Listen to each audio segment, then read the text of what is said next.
5 ans après, si tu devais résumer dans un petit grain de riz, qu'est-ce que ça a apporté à l'équipe, cette aventure, en codev, qu'est-ce que ça t'a apporté toi et qu'est-ce que ça a apporté à ton équipe d'après toi? Si tu as en résumé, ça serait quoi?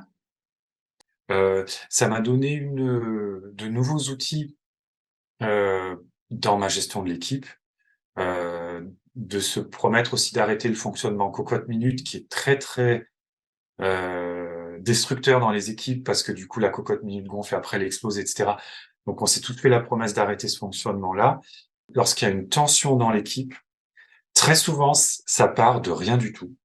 Ça part d'une simple situation où on a 2 personnes qui ont une attente vis-à-vis l'une de l'autre.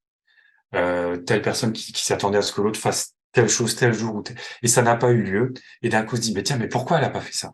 Et puis d'un coup la personne se dit: «Non, mais je suis pas d'accord avec ça, mais je vais pas le dire parce que bon allez, je passe à autre chose». Et c'est comme ça que d'un coup il y a des frictions qui se mettent en place et en fait le le codev, il donne vraiment cet espace où les personnes peuvent exprimer leurs besoins, leurs ressentis, leur météo. Je prends l'exemple d'une réunion de service où quelqu'un va parler d'une difficulté et quelqu'un va dire: «OK, j'entends, mais là, c'est pas le lieu, on est en réunion de service». Voilà. Mais en fait, on en parle à un autre moment et on se rend compte qu'il y a pas d'autre moment, finalement, parce que, il y a pas d'autre moment.